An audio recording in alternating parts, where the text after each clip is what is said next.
topic is personal presence in the virtual classroom. That means you're there and the students are there as close as can be. And closely related to that is whole brain learning in the remote classroom. That and we'll get into that quite in depth. But before we talk about personal presence, let's talk about the optimal, the gold standard. It's in-person classrooms where people interact. It's focused. There's a lot of nonverbal body language going on. There's social time, there's food and drink. This is how people learn. It's how people have always learned. And of course, we've had to adapt to remote learning, but that's all we've done is adapt. And what I want to do is find good ways to adapt to remote learning that take us closer to the gold standard.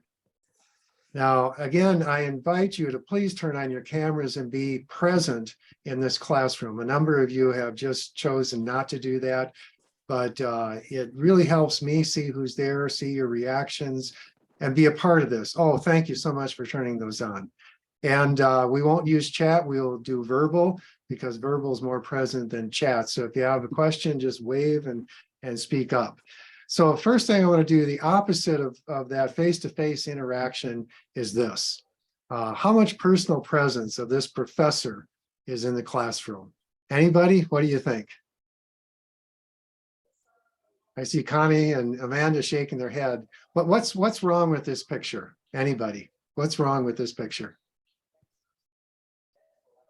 Is not looking at us. It's not looking at you. That's for sure. What else? Doesn't There's look nothing- friendly. It's a boring No. background. Oh, crazy Yeah, background. there's nothing personal in the space. Nothing I mean, friendly. Yeah. So it's fair to say this professor isn't really present. There's Right. a piece of him present, but that's about it. Now, the standard that we all see is the news anchor. Every night on TV, we see the news anchor. Notice the difference. He's lit up. We see a body under the head, and often there's visuals that go on. That's personal presence. This professor here isn't. How about this one? How much personal presence is there from this professor in this remote classroom, where all you see is words and text? You need Not to see their much. face. You don't see a face. We don't know much except that the person can type, and that's about it. And if you're running an asynchronous class and all you're doing is reading and writing, it could have been a class you could have done for your grandmother 100 years ago. Correspondence school, that's all it was. And the internet, if you're just doing text, is no different from what could have been 100 years ago. But that's your grandmother. Now, how about your daughter? What's she doing? Well, she's using Chat GPT, artificial intelligence. If all you're doing is text, she can text back and do artificial intelligence just nice. Not a lot of personal presence there either. And then I shot this picture at the opening of the conference this morning. Notice how many people don't have cameras on and aren't present. It's just a bunch of names. I have to really give credit to our hostess who brought this out this morning. She had a lot of conversation, just kick off the conference. She did a real nice job. She was present. But the other people, not too many of us were present there. So the question I have for today is, what's your goal? Is your goal to make it easy for you and easy and efficient for students to get credit hours? Or is your goal to maximize learning? Now, maximizing learning can take some effort. Effort on your personal presence, effort on showing that you care, and from the students, effort to participate. Anybody who doesn't participate with their camera and their voice isn't really present. They're just passively watching TV, and most likely very passively, and most likely not really present. Because that's what humans do. They really, you turn on the cameras and they're present, turn them off, and they start working on other stuff, checking email and text. So now the question, let's assume, I'm not, this isn't a quiz. I don't want to scare you away and say it's hard, but it isn't easy either. It takes some effort to do a good job. Now, the first thing I want to talk about is look how you care. Now, if you look like this, just a talking head, we got a low camera angle, backlighting, a light on in front and back, picture of the ceiling. It tells all my students, you don't care. I don't care. Now I can improve it with front lighting. You know, I turned off the fluorescent light behind me, but I still have a low camera angle. I look like a monster. And it looks like I don't care. But looks what happens when I raise it, the camera to eye level. Completely different, isn't it? This is where your camera needs to be, is at eye level, and the front lighting. Now, let me show you how I do this. This is actually where I am right now, in the room I'm in right now, the camera I'm using right now. You'll notice the camera is above the monitor. And my nose is above the center of the screen. If your nose isn't above the center of the screen, you don't look good. That's bad composition. If you don't have a body under your head, you don't look good. So that makes a very big difference. Now, background. Do you really want people to see your house? Or, unless you have a nice bookcase, or can you blur it? One of the nice things you can do with Zoom, and I'm not going to show you how, you can go online and learn how, but it's in the video settings, blur your background. All of a sudden, it makes you a little more professional if you blur the background, or use a fake background. I'm using a fake background today. Try different ones that communicate the kind of background you want. I find a nice picture outside, like Judith has. It is really a nice background. It's relaxing, isn't it? Eric seems to have an interesting background. But what I want to do now is try it. Please turn on your cameras if you haven't, and show us that you can put your nose above the center of the screen. Show us that you can have a body, and try getting your camera at eye level. If you're on a laptop, you might have to put some books under it.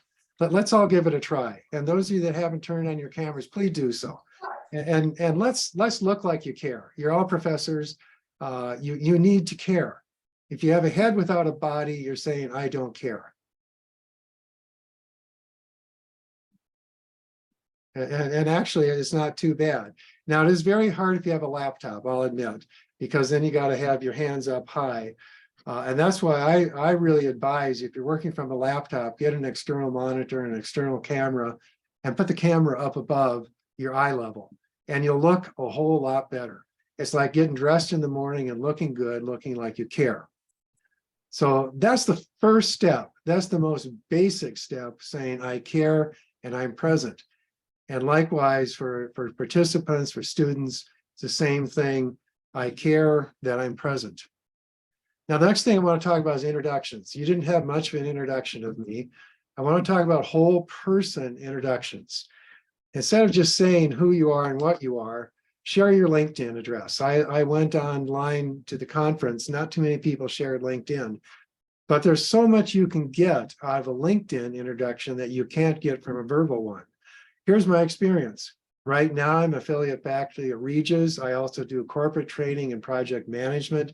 I do some consulting. And prior to that, I had executive level jobs at large corporations, mostly in information technology. You can see my education there, Regis and University of Denver. So that's a lot more about me than you'd get in a typical introduction. I encourage students in my virtual classes and real classes, get a good LinkedIn profile, you need one anyway, and share it. And look at it, we learn more about you. But I don't like to end with the professional side. I like to know about the person. And one thing I've learned in introductions that I always use in every class, whether virtual or local, is what do you do for fun? People are happy to say something about themselves if you use the word fun. So here's what I do for fun. And this is the example I use. I enjoy landscape photography. These are pictures I've shot in the last couple of years out in Goblin Valley, Utah. In a dark sky, there's the Milky Way.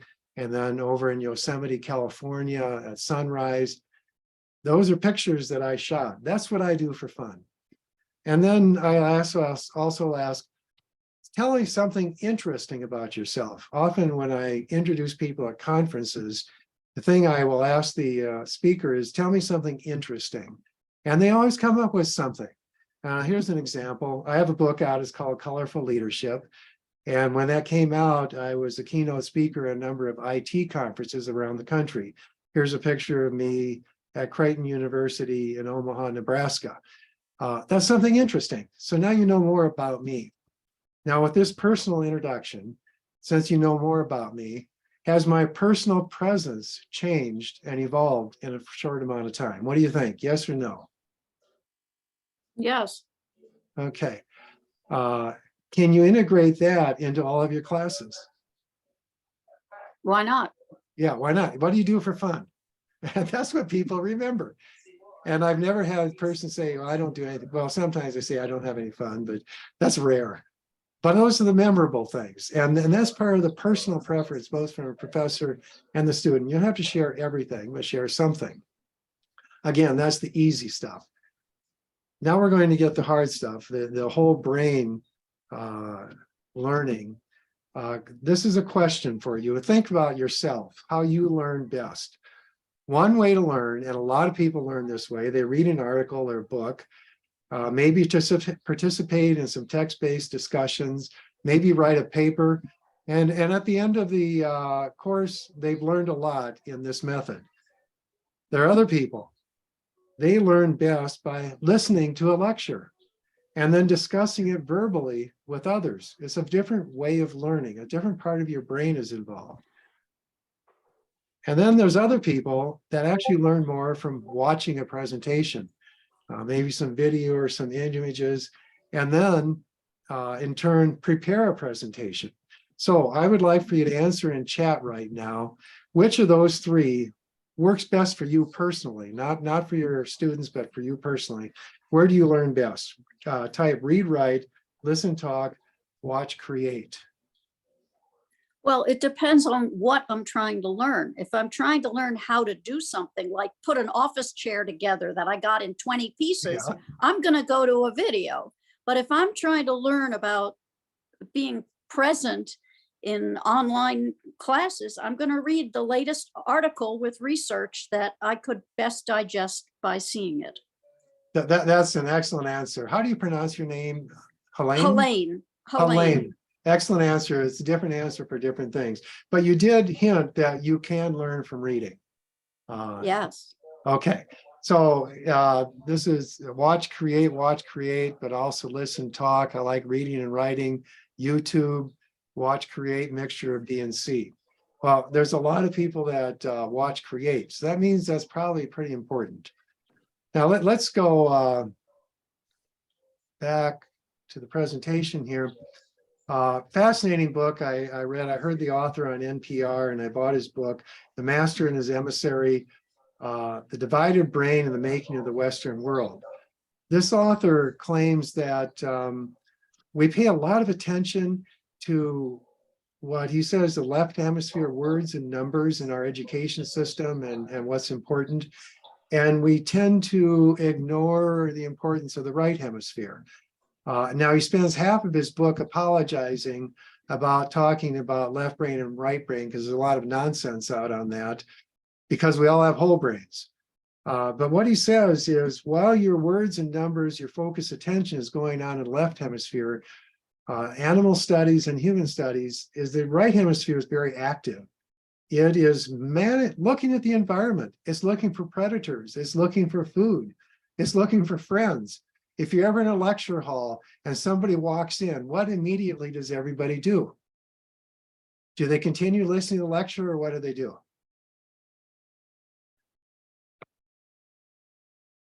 They look up and see what's going on. The right hemisphere is always engaged.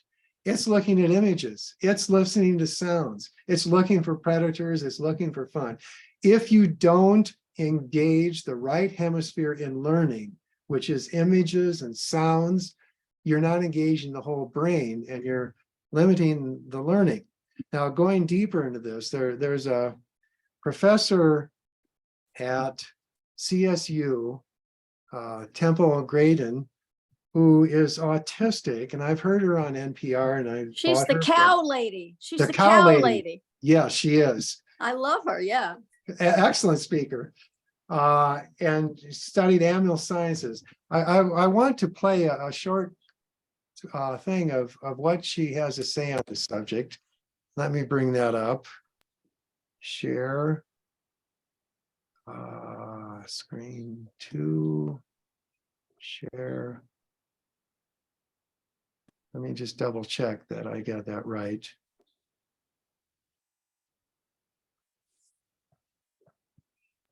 Okay, it looks like I got it. And let's play it. Oops, wrong.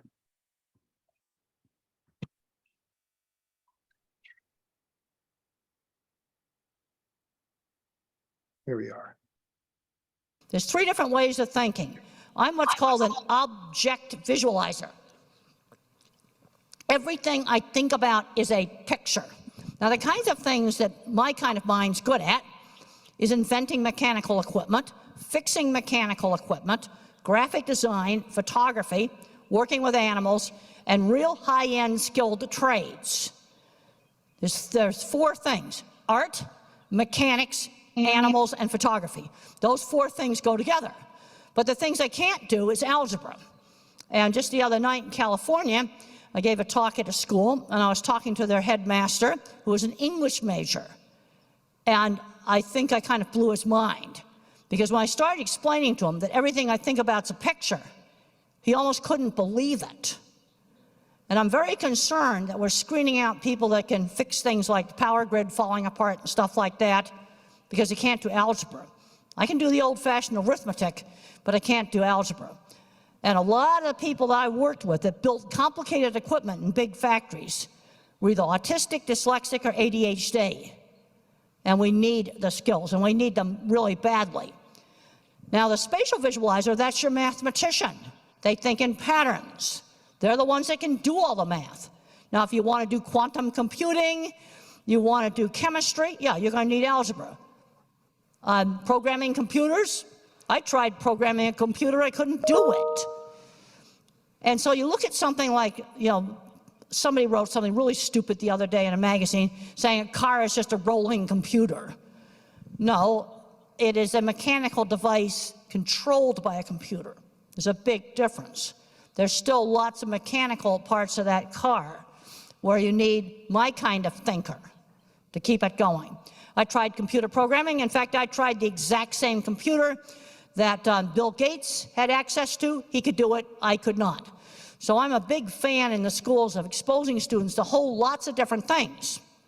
And then, of course, you have your word thinker. Thinks totally in words, writers, lawyers, teachers, politicians. It's all word-based. And then there's a lot of people that are mixtures of the different kinds of thinking. Hi everyone, Mark Barden here at Sandy Hook Promise. On December 4th,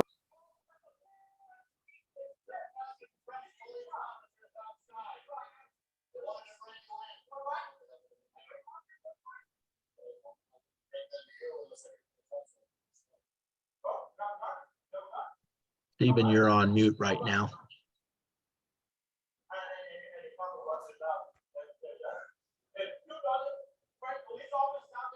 Thank you for telling me I was on mute. Anytime you switch sound, it goes bad. So the question I have for you now is, do you think in words, numbers, or images as your primary? Put it in chat. Just type words, numbers, or images.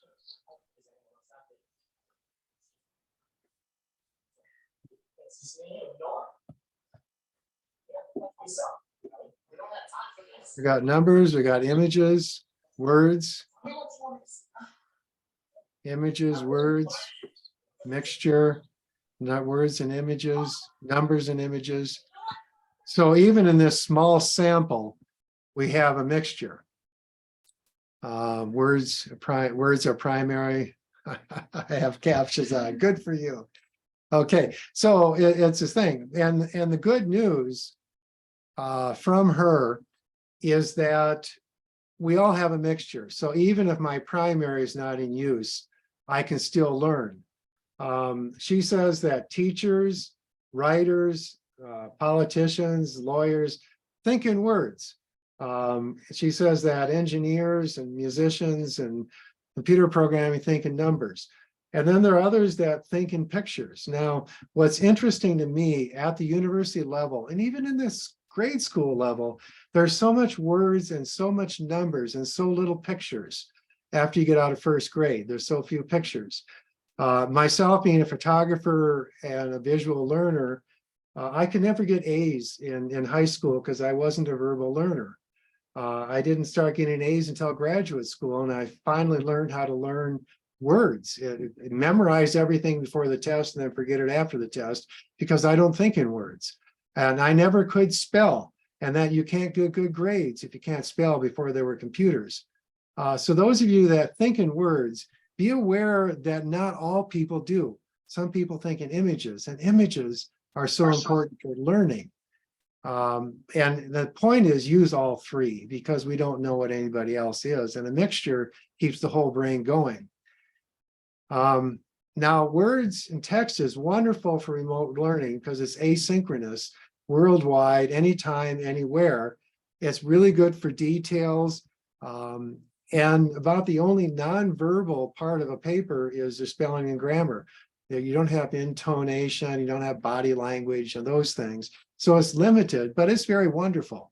But if text-based learning were the best, we wouldn't have adopted radio when it came out 100 years ago, and we wouldn't have gotten television when it came out. And the question is, why spend money for images in print advertising if images don't matter? And then why is social media so full of images? My point is, if you're teaching without images in your presentation, you're not talking to the whole brain. If you only have words on your PowerPoint, you're talking to the left hemisphere, the part that processes words, which is a very tiny part of the whole brain. We can do better. Look at the classroom of 50 years ago in the 20th century. We had pictures, they were called blackboards, and then they became green boards, and they became whiteboards. But today we have big screen TVs, but images teach. People learn from images. If you don't use images in your presentation, whether local or remote, you're not talking to the whole brain. Now, it's kind of fun. These are the first time I've used AI generated images in a presentation. I know there's a lot of AI, so I thought I better get with the program. And both of these are AI generated images, and they're kind of fun. So we get down to then the video classroom. It's become the default because of the pandemic and shutting down schools. People got pushed into video classrooms. Some did well, some did poorly. Video classroom is wonderful if you can synchronize, and people do turn on their cameras and they interact verbally, but it can also be asynchronous. If we record like we are right now, a person can attend this session and it's almost as good as the original because you can hear other people's reactions. And the reason I like cameras on is you get facial expressions, you get vocal expression. The person that's teaching, the professor, wants to see how people are reacting. When I'm in a classroom live, if I don't have their attention, I change my pace. Well, I need to do the same thing in a virtual classroom. If cameras are off, I have no feedback because of the lack of personal presence from the people that are attending. And I also encourage in a video classroom, you take breaks at a minimum of 10 minutes every hour. People need food, they drink. There should be non-visits conversation, just like a real classroom. That's how you increase the personal presence as well as the whole brain learning. Now, this morning was kind of interesting with the opening of the conference, if you were there. I told you there wasn't a lot of personal presence except for our moderator, but I got something really valuable out of it. It was mentioned in words, but it was typed, and I grabbed a quick screen print of this because they talk about a lurk. A lurk is what we're doing now. Attendees listen and participate through Q&A, either on microphone or chat. That's only one step better than passive, which they call identify, just a straight lecture.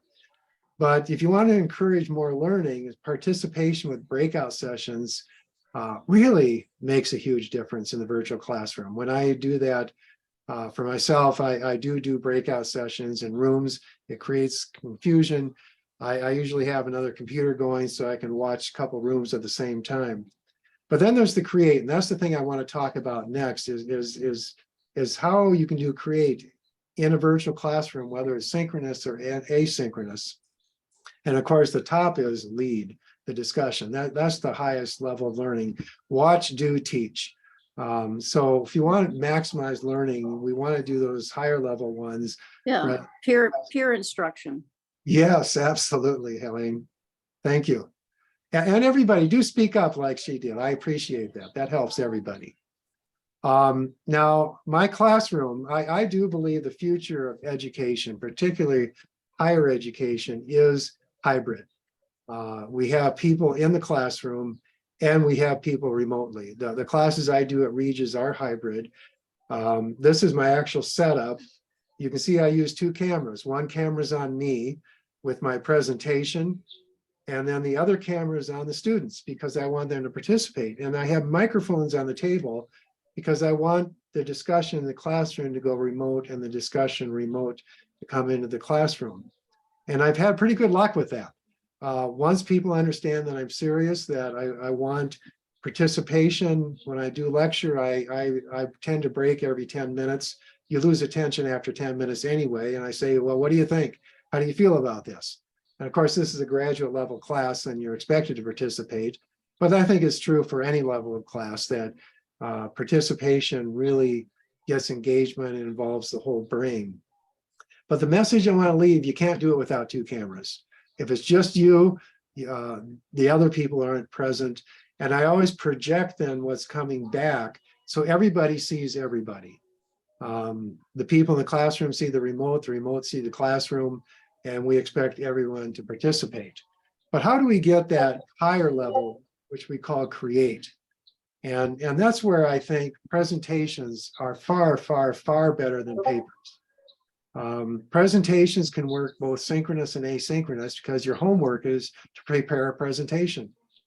It gives you focused time because you can record it, you have verbal feeling, because you can add images, you have it for the image people. And then of course you can have text for people that use words. The nonverbal comes through very nicely, images, design, spelling. To me, this is so much higher learning than writing a paper, which to me is quite passive and just focused on words. It isn't really whole brain. Now, those of you that are verbal learners, probably this doesn't make sense to you. Why would you want to do that? And those of you that are verbal learners probably only put words on your presentation.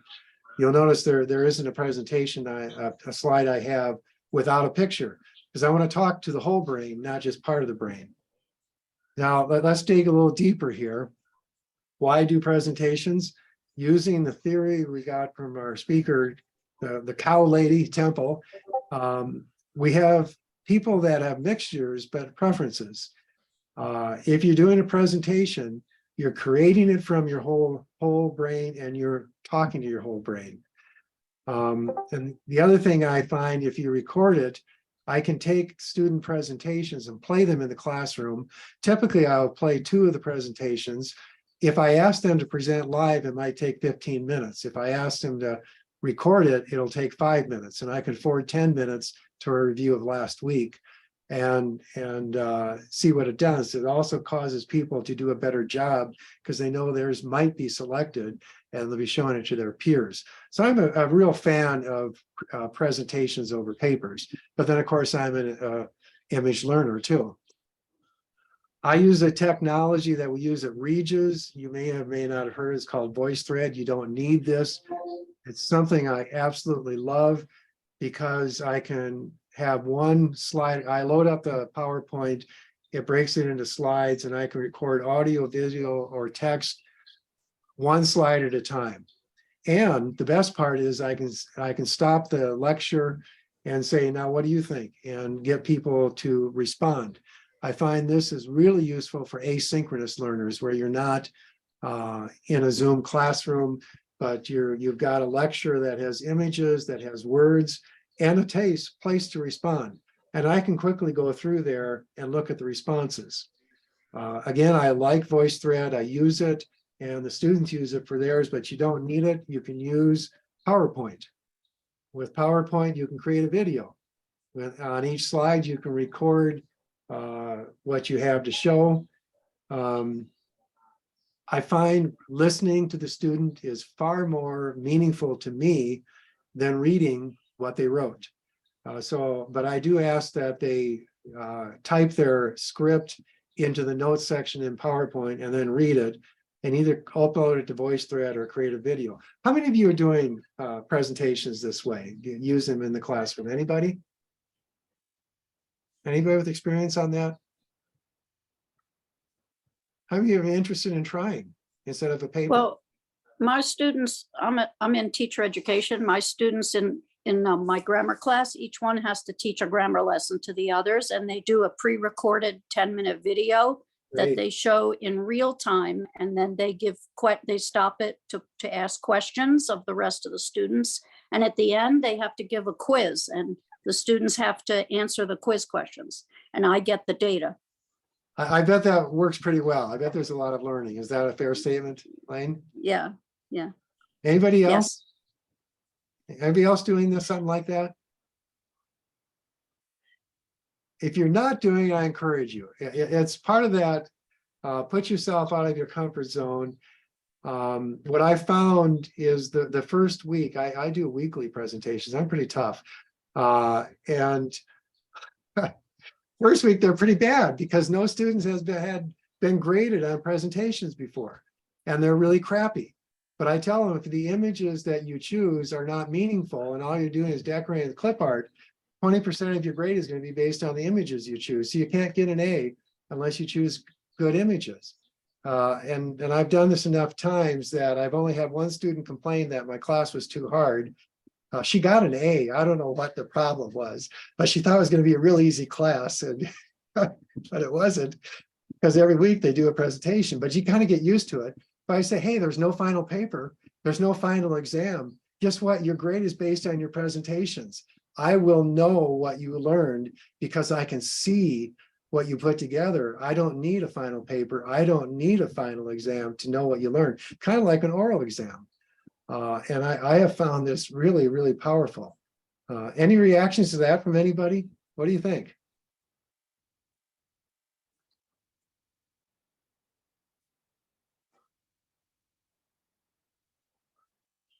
You see, I don't have a lot of people really engaged. Now, if somebody's doing text. Oh, this is just some text. Okay, so I get no reaction. Well, I think it really improves the personal presence. Another trick I use, and I use this both for, oh, by the way, you can add images to a paper to make it more interesting, make it like a magazine article instead of an academic paper. I find it's more interesting to me to read if people add pictures. And how many things do you read in newspapers and magazines that don't have pictures? So pictures are a part of life, as part of the whole brain learning. Next point is discussion. Oftentimes with virtual classrooms, we have discussion boards. At Regis, we got licensed a thing called Yellow Dig. It's really cool. It's set up like social media. I set up topics. And according to the Yellow Dig experimentation, they say don't direct it as the professor. Don't ask the questions. Let people act like they would in real life in a discussion board. And by the way, 20% of your grade for the class is based on the discussion that's done in Yellow Dig. And by the way, Yellow Dig grades it with an algorithm. I don't grade it. So you're graded on people responding to you as well as people as you're posting. So don't wait until Sunday night to turn it in. Better turn it in during the week so people can reply. Once I adopted this, I absolutely loved it because people found interesting links out on the internet. They found things where they disagreed with the things I talked about in class, which is really the best level learning is to get some debate going. This is real life. Yellow Dig These are topics they can write on. They can write on any topic any week. And again, it's graded by algorithm.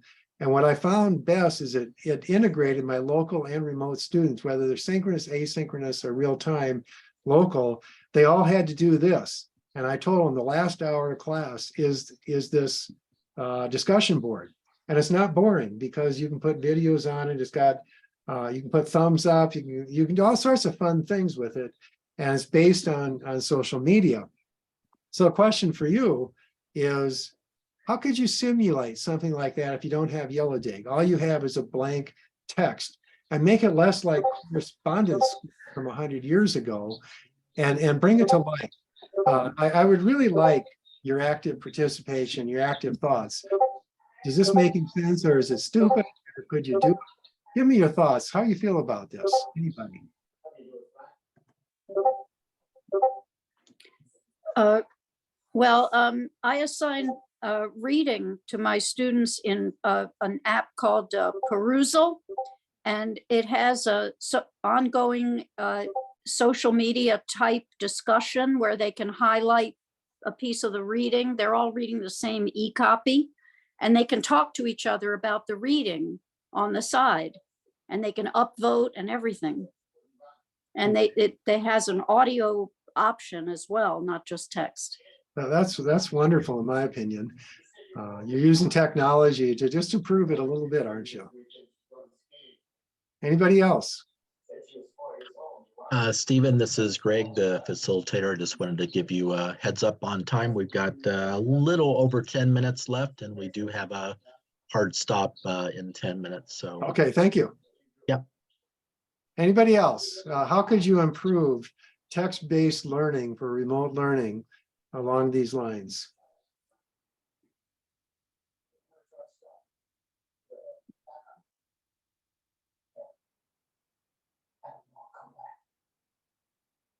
Is anybody present?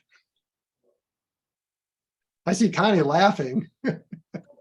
This is exactly the problem I have in my classes, is nobody is answering questions. Yeah, I understand. Well, I don't have any problem. I just don't want to dominate it. You know, most professors appreciate that one student who speaks up. You're golden. Thank you. Somebody stop me. Somebody. I love the topic. That's why I love this topic. So Stephen, this is Greg. I'll jump in if you don't mind, Please. even as your little facilitator.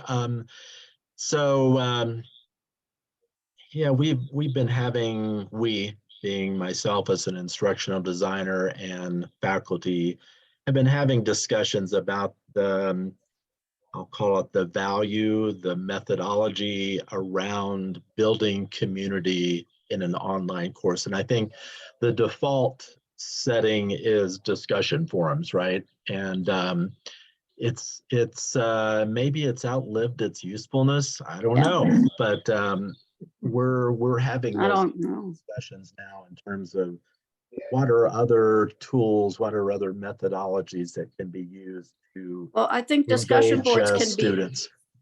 Discussion boards can be built into other activities. So when I use like PlayPuzzle, I do videos with embedded questions. There's also an ongoing discussion board along with my video, my lecture, and they can do discussion during the pieces of the lecture. And Perusal also has that. So you embed the discussion within a context, not just separate it out on its own. Okay, mixed in with a video, mixed in with a reading. And you can do that with the technology available now.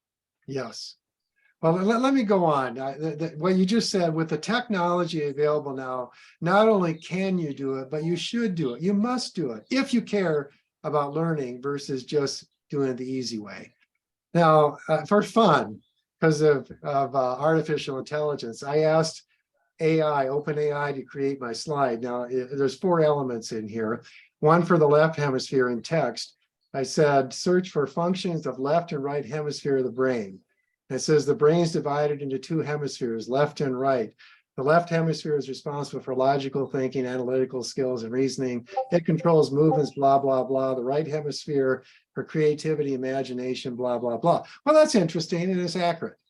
But then I said, let's do something for the right hemisphere, the more artistic part. Hey, OpenAI, here's a poem about two hemispheres of the brain. I'll just read the first and the last. The left and right hemispheres of the brain, together they work like sunshine and rain.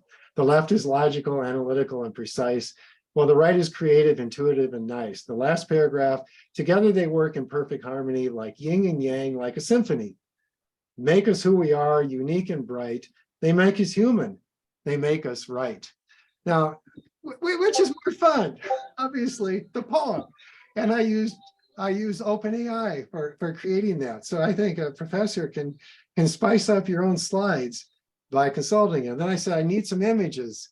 And instead of doing a clip art search, I wrote and said, give me a left brain, right brain diagram. And it was boring.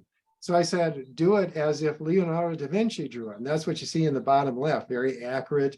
Leonardo da Vinci did some of the best human anatomy ever drawn in the history of mankind. And the fake Leonardo did a pretty nice job of the left and right hemisphere. But then I said, what about if Vincent van Gogh did it? Now, which one is more fun? Well, obviously the Vincent van Gogh is more whimsical, it's got color. But my point is, all four elements of this slide come together to say one picture. We have two hemispheres. There's the logical side, and there's the creative artistic side, and they all work together. And that's what we remember.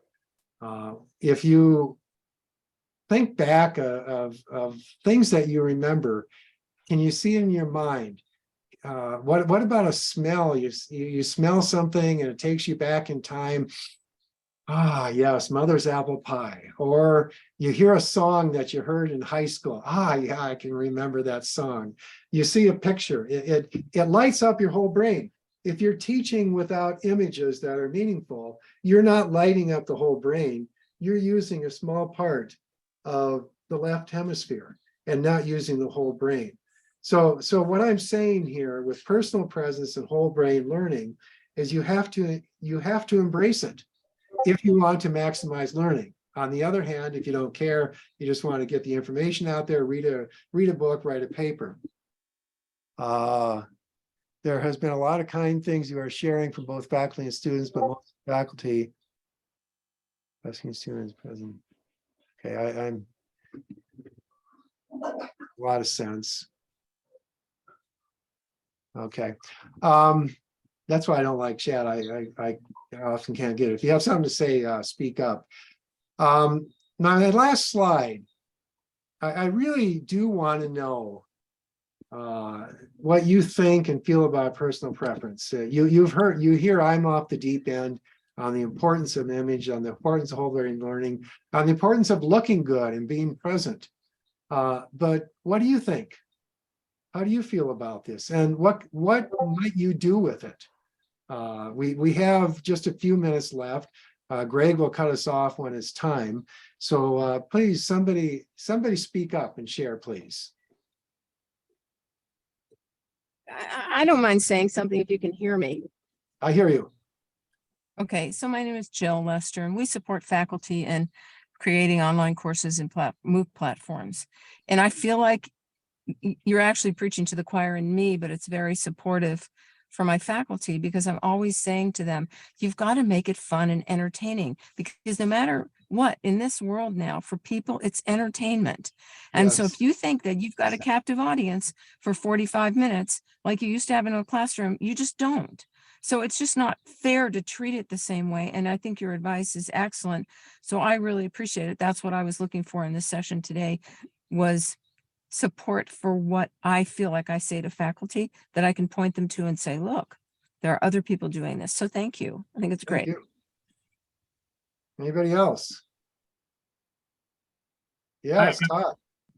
I agree 100%, and I'm super sorry not to be a little more vocal during the presentation. I totally empathize with that.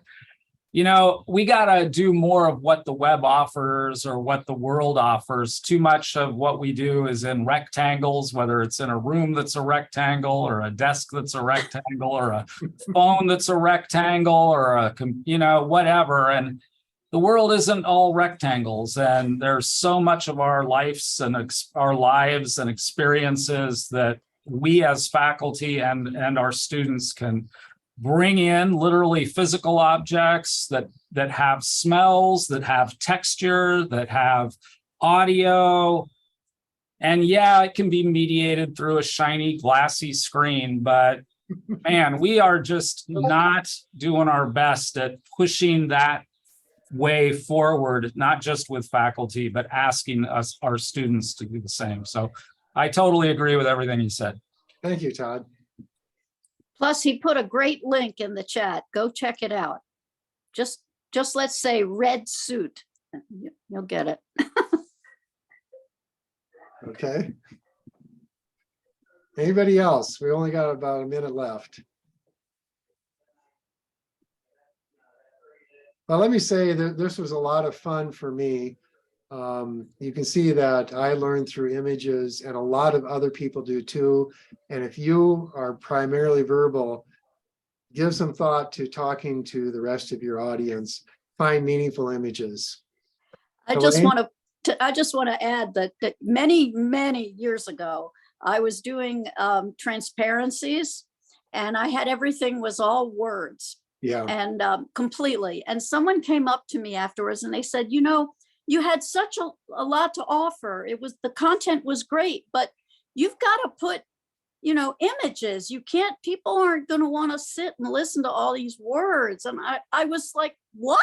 Why images? I'm trying to explain something to them. It's words. And I still remember what a shock it was to have someone tell me to put pictures and images. But that was many years ago. Now I'm on board. I get it. And I totally support what you're telling us. Great. And Stephen, this is Greg again. I just want to encourage, I did put a link in chat for the evaluation survey. It's more is a better word. So for the participants, if you could grab that link and provide your input, we would really appreciate it. And Stephen, we thank you for the presentation today, and we thank all of the participants as well. We hope you're enjoying the conference so far. Much more to go. And can I ask a question about the evaluations that you post? Yes. If we had to leave to some of the presentations and didn't click on the link, is there a way for us after the fact to go back to the ones we attended and really thoughtfully provide some feedback? Or is this our only chance when we're in the session? Well, you know, I should know the answer to this, right? I think. Greg, I if you can just- jump in. Yeah, thank you. Oh, there's thank you. Diana. We got Diana Do here. it. Wow. Go. Okay. Yeah, so the link for the evaluation is actually in the Discord server if you missed an opportunity to evaluate a session that you previously attended. Great answer. Thank you. Steve, any last words before we? Oh, close I down? sure enjoyed this, and I'm enjoying the conference. So thank you, everybody. Thank you.